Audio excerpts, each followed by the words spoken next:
বাংলাদেশে শিক্ষার্থীদের নেতৃত্বে গণ অভ্যুত্থানের ফলে পরিস্থিতি যখন আরো খারাপের দিকে যাচ্ছিল, এমন সময় দেশ জুড়ে সেনা মোতায়েন করে সরকার।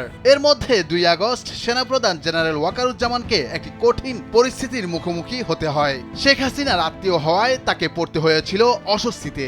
বৈঠক সম্পর্কে অবগত একটি সূত্র থেকে চাঞ্চল্যকর তথ্য পেয়েছে ভারতের সাপ্তাহিক সংবাদ সাময়িকী দ্য উইক। বাংলাদেশে চলমান পরিস্থিতি নিয়ে কর্মকর্তাদের সঙ্গে মতবিনিময়ের জন্য সেনাপ্রধান বৈঠকটি ডেকেছিলেন। সূত্রটি জানায়, সেনা কর্মকর্তাদের ক্ষোভ প্রশমনে সেনাপ্রধান এই বিষয়টি তুলে ধরেন যে যদি অগণতান্ত্রিক উপায়ে ক্ষমতা হস্তান্তর হয় তাহলে বাংলাদেশ কেনিয়া বা আফ্রিকার অন্যান্য দেশের মতো হয়ে যেতে পারে, লেগে যেতে পারে গৃহযুদ্ধ। কর্মকর্তাদের সংযত থাকার পরামর্শ দিয়ে সেনাপ্রধান বলেন, আমাদের দেশে 1970 সালের পর এমন গণবিক্ষোভ আর কখনো হয়নি, তাই এটি একটি ব্যতিক্রমী ঘটনা। আমাদের সবাইকে ধৈর্য ধরতে হবে। তরুণ সেনা কর্মকর্তাদের ক্ষোভ প্রকাশের মধ্য দিয়ে বৈঠকটি শেষ হয়। এর 3 দিন পর 5 আগস্ট শেখ হাসিনা একটি সামরিক হেলিকপ্টারে চড়তে বাধ্য হন।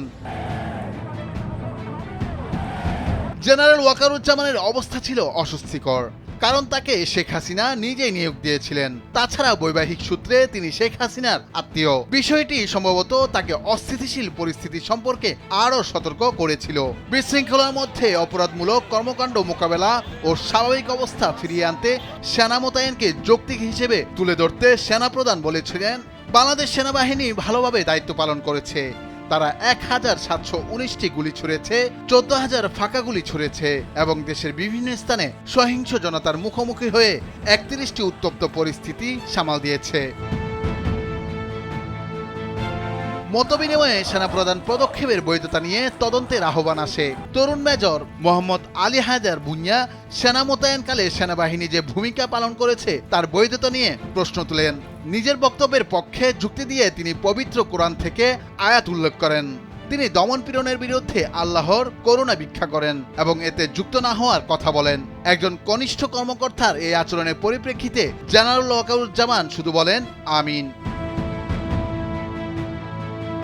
সেনাবাহিনীর উপর জনগণের সমর্থন কমে যাওয়ার কথা তুলে ধরে সেনা সদস্যদের ব্যারাকে ফিরিয়ে নেয়ার পরামর্শ দেন 5 এয়ার ডিফেন্স রেজিমেন্টের commanding officer lieutenant colonel Mahbub. চট্টগ্রামের আরেক কর্মকর্তা আহত শিক্ষার্থীদের সহায়তার মাধ্যমে সেনাবাহিনীর ভাবমূর্তি ফিরিয়ে আনতে কাজ করার পরামর্শ দেন। সবশেষে জেনারেল ওয়াকারুজ্জামান যে সামাজিক চাপের মুখোমুখি হচ্ছেন তা তুলে ধরেন এবং নিজের হতাশা প্রকাশে আইয়ুব বাচ্চুর একটি গানের কথা তুলে ধরেন। নুরুল আফসার, নিউজ ডেস্ক, ভোরের কাগজ।